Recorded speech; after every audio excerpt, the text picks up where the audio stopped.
I work at this restaurant that rhymes with Joe's for about 2 years now. The pay is decent enough, but the hours are brutal. I typically get off around 1 a.m., tired from being on my feet all day, dealing with demanding customers, and smelling like fryer oil. All I want by the end of my shift is to get home, shower, and go to bed. Last night was rough. We had a large party come in right before closing, and they stayed for nearly 2 hours after we were supposed to lock up. By the time I finally clocked out, it was almost 2 a.m., and I was dead on my feet. The drive home is usually peaceful that late at night. The roads are empty, and it gives me time to decompress before I get home. But not last night. As I was approaching my apartment complex, a truck and a sedan that had been behind me suddenly sped up and cut me off. I didn't really react much beyond a slight eye roll. People drive like jerks sometimes, whatever. But then I noticed they were turning into my apartment complex too. My apartment complex is ridiculous. The designers must have been drunk when they planned it because it's like a labyrinth. There's only one entrance, and you have to wind through this confusing series of turns to get to the actual parking areas. Because of this design, I ended up stuck behind these two vehicles, crawling along at a snail's pace. The sedan, which was in front, pulled into a spot first. The truck continued forward, passing a perfectly good empty spot. I didn't think twice and pulled right into it. It was a clean park, not crooked, plenty of room on both sides, nothing unusual. That's when all hell broke loose. The truck started honking continuously. I could hear the driver screaming something through her window, but I couldn't make out what she was saying. I grabbed my bag and got out of my car, ready to head up to my apartment and finally get some sleep. The woman in the truck rolled down her window and started yelling at me. She told me that I move my car immediately, claiming that she was going to park in that spot. I was tired and in no mood for this nonsense. I simply told her there were plenty of other spots and apologized half-heartedly. When I started walking away, I noticed the guy from the sedan jogging over. Great! The man approached me and told me that I needed to move my car. He said the woman was his wife and that she had intended to park in that spot. I told him that I was really tired and pointed out that there were many other spots available just a little further in. I said I was going home now. He stepped closer to me, getting right in my face, and told me once more to move my car. I put my hand in my jacket pocket, gripping my keys. I warned him to back off or I would call the police. He said that if he had wanted to beat me up, he would have already done so. I took out my phone, but before I could do anything, the woman had already gotten out of her truck and was on her own phone. The woman said she was calling the police right then. She said that I had stolen her parking spot and was threatening her husband. I couldn't believe it. They were calling the police over a parking spot. At 2 a.m., I stood there as she reported her emergency to the dispatcher. While we waited for the police to arrive, I tried to calm things down. I apologized if I had taken a spot she wanted and said I hadn't realized she was planning to park there since she had driven past it. I pointed out again that there were plenty of spaces just a little further in. The woman dismissed my explanation, saying it wasn't about the parking spot. She said I had been aggressive toward her and made her feel uncomfortable. I reminded her that I had simply walked away from her and it was her husband who had threatened me. She justified her husband's behavior by saying that, of course, he had acted that way because she was a girl. She added that I had my hand in my pocket and was being rude, which had scared her. The mental gymnastics this woman was performing were Olympic level. She was twisting everything around to make herself the victim. About 15 minutes later, a police car pulled up. Two officers got out, looking annoyed to be called out for something so trivial. The couple immediately launched into their version of events, talking over each other about how I had stolen their parking spot and then threatened them. When it was my turn to speak, I explained what happened. I told the officers that I work late shifts and just wanted to park and go home, that I didn't know the woman intended to take that spot since she had driven past it, and that her husband had approached me in a threatening manner. The officers looked tired. One of them sighed deeply. The officer asked me if my car was legally parked, and I said yes. Then he asked if I was a resident there, which I also confirmed. The officer then turned to the couple and told them they needed to either find another parking spot or leave the premises. He told them that Stealing a parking spot wasn't a crime. The woman was indignant and asked about how I had supposedly threatened them. The officer replied that from what they could gather, no threats had been made. He said this was a civil matter at best and a waste of police resources. He asked them to move their vehicle and let everyone get on with their night. The husband started to argue, but the second officer cut him off. The second officer told the man that this wasn't up for debate. He told him to move his vehicle now, or they would issue a citation for obstruction. The couple finally gave up. As they walked back to their truck, the woman looked at me angrily. They drove off deeper into the complex, and I never saw where they finally parked. The officers nodded and left. I walked up to my apartment, now even more tired than before, but satisfied that their entitled behavior hadn't paid off. I'm just hoping I don't run into them around the complex again. Some people really will call the police over anything. Back home with my mom, we have 5 pets that I miss. But since I moved to another city for grad school and plan to travel once the pandemic ends, adopting wasn't an option for me right now. Still, my partner and I wanted some animal companionship, so we decided to become foster parents for a local organization that rescues cats. The arrangement worked. We'd only have 1 cat at a time, and our first foster was this gray female cat named Smoke. She was about a year old, playful and cuddly despite her rough past living on the streets and going through a pregnancy. After she recovered from her surgery, the organization and we started looking for her forever home. Gray cats are rare in our area, so on the first day of posting her adoption listing, we got interest. A couple reached out to me, and after chatting and answering their questions, they asked to meet Smoke. We set up a date, and when they came over, they fell in love with her. The woman told me they already had 4 cats and seemed to know about the challenges of introducing an adult cat to a multi-cat household. They seemed fine, so we approved the adoption. Smoke was scheduled to go to her new home on Monday, and everything looked good. They were keeping her in a separate room to help her adjust. Not even a full week passed before I got a message.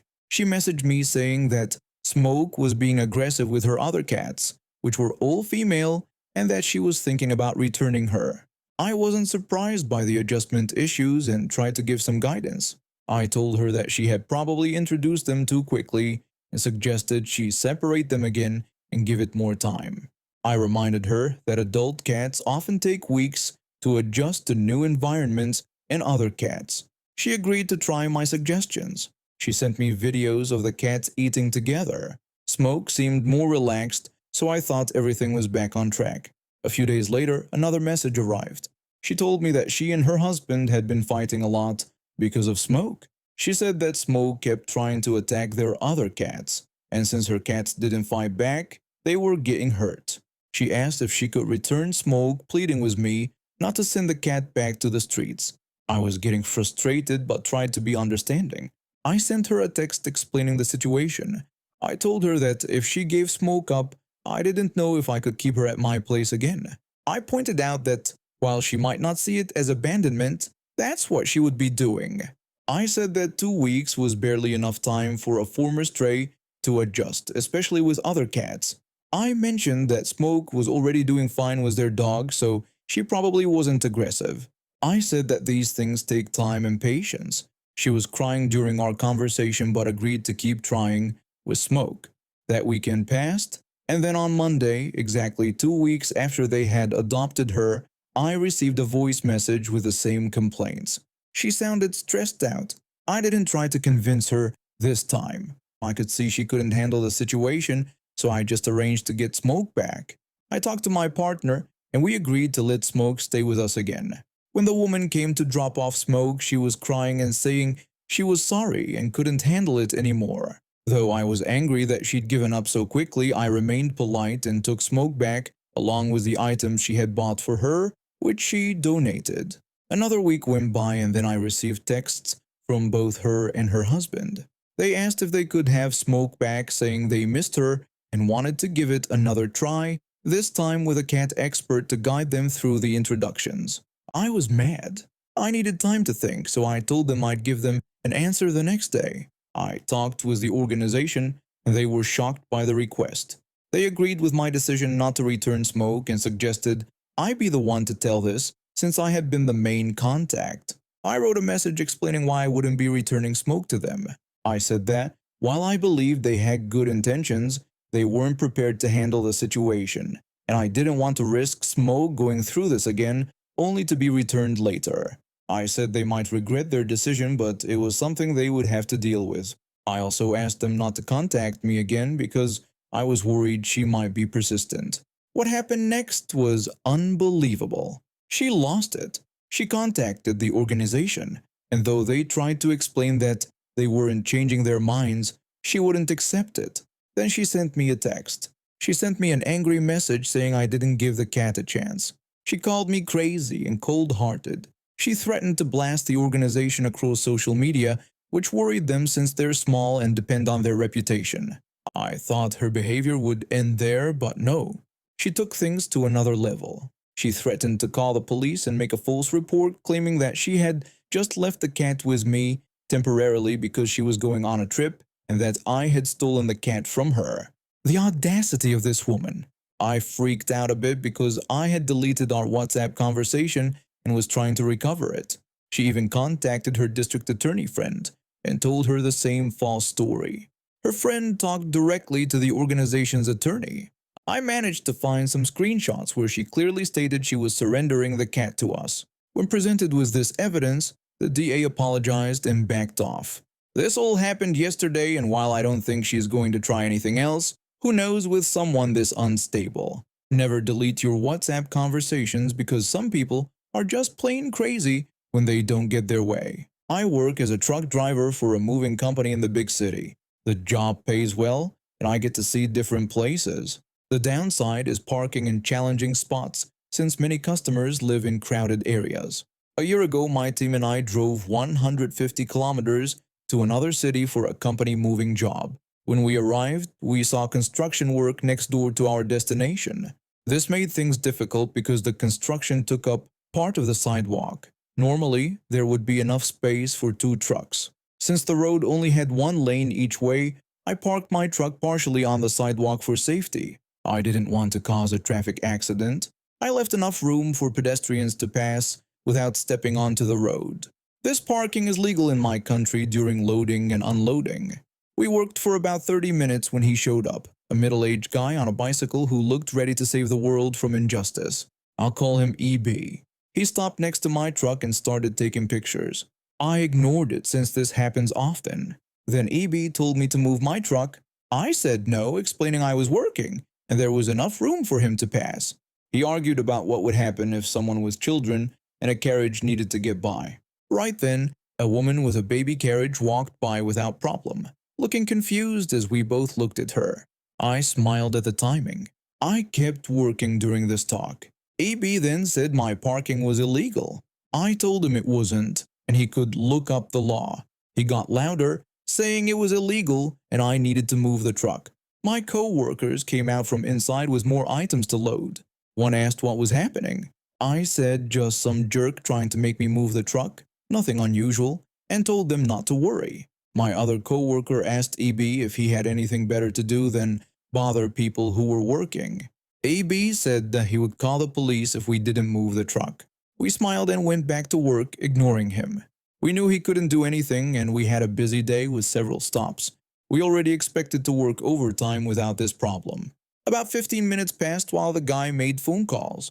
I figured he was calling our company and the police while ranting about my parking. Then he repeated his threat about calling the police. I laughed and asked who he had just called. EB went quiet for a minute before continuing about my illegal parking. Then I saw a police car driving behind him. The officers looked at the situation, slowed down, smiled, and kept driving. It was midday now, and many other trucks in the area were partly on sidewalks, postal trucks, food delivery vehicles, and others. I told EB he could bother the other truck drivers too, since I wasn't the only one parked like this. I thanked him for the laughs. EB was angry at this point. My co-workers and I told him to leave unless he planned to pay us for the time we were wasting on him instead of working. He finally left, but that wasn't the end. EB posted about this on Facebook to his 100 friends, and my co-worker spotted it. He wrote that I was a jerk for parking there, and we were disrespectful, saying we just thanked him for the laughs. At first, I ignored it, but then I found out he also wrote about almost being fined for calling the emergency number. The operators warned him if he called again, he would get fined for misusing the emergency line. It was a long day, but we laughed about the situation. The construction workers nearby also asked what that was about. We told our boss, and he laughed at how ridiculous some people can be. We finished the job on schedule despite the distraction. Dealing with entitled people is part of the job, but this one gave us a story to tell. When tuition bills started piling up during college, I took a job at Buffalo Wild Wings on campus, or B-Dubs as everyone called it. They put me at the front as a hostess, so I dealt with customers and delivery drivers picking up orders. Working at a wing restaurant on a college campus during football season is chaos. Hundreds of hungry students and alumni pile in before and after games, plus constant delivery orders from people watching at home. As hostesses, we handled online orders. Delivery drivers would sign the receipt to confirm pickup, often writing notes like "please review" or "5 stars" next to their signatures. We could rate drivers through our system, but rarely had time during busy periods. We knew most regular drivers well. They understood that orders could take 15 to 30 minutes to be ready. Wings need 12 minutes to cook, plus time for saucing, packaging, and kitchen backups. But there was this one driver. We called him the Huffman behind his back because he huffed and puffed while waiting for orders. The first time I met him, he stormed in for an order placed 3 minutes earlier and acted shocked when told it wasn't ready. I told him the order had just come in and would take about 20 minutes since we were in a rush.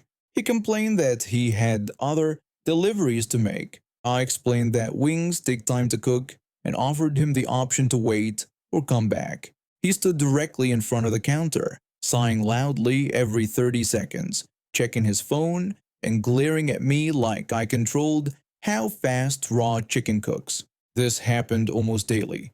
We'd tell him the wait time, he'd make a scene and hover around making everyone uncomfortable until his order was ready. I once reminded him that we don't control kitchen prep time. He said maybe someone should, that we were costing him money. Sometimes he'd be just snippy. Other times, during rushes, he'd make loud comments about our incompetence that customers could hear. The breaking point came during a hectic Saturday. We had a new girl working with us on only her second day. The Huffman came in for an order just placed, and she gave him the standard wait time. The new girl told him the order was placed 5 minutes ago and would take around 25 minutes since we were busy. The Huffman got angry, asking if she understood how delivery works and saying he didn't get paid to wait for us to figure out our jobs. His voice got louder until he was shouting. The poor girl turned away with tears in her eyes. I stepped in. I told him to calm down and reminded him we'd explained this process many times.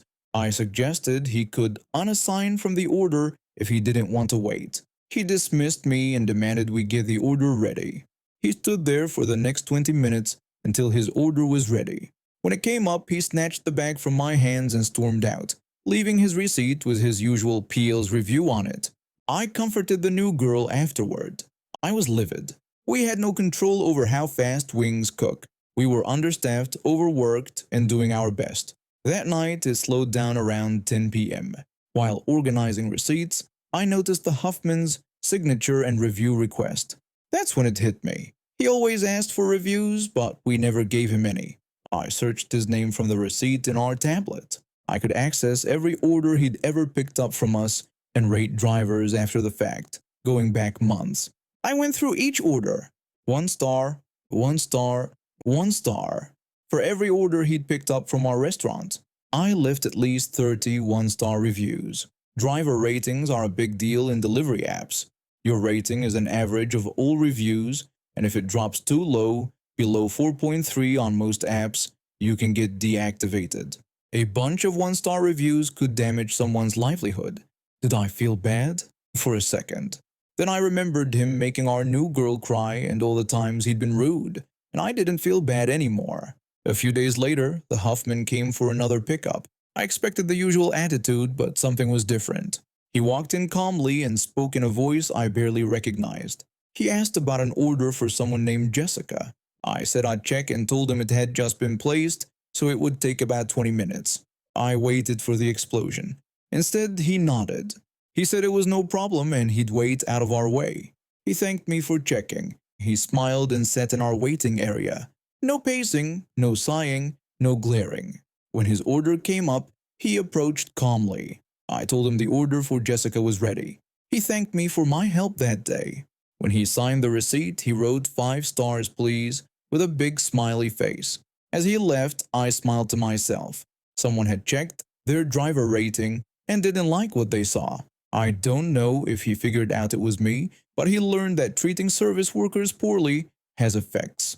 The next few weeks, he was polite, patient, and pleasant every time. He chatted about weather, asked how our day was going, and thanked us for help.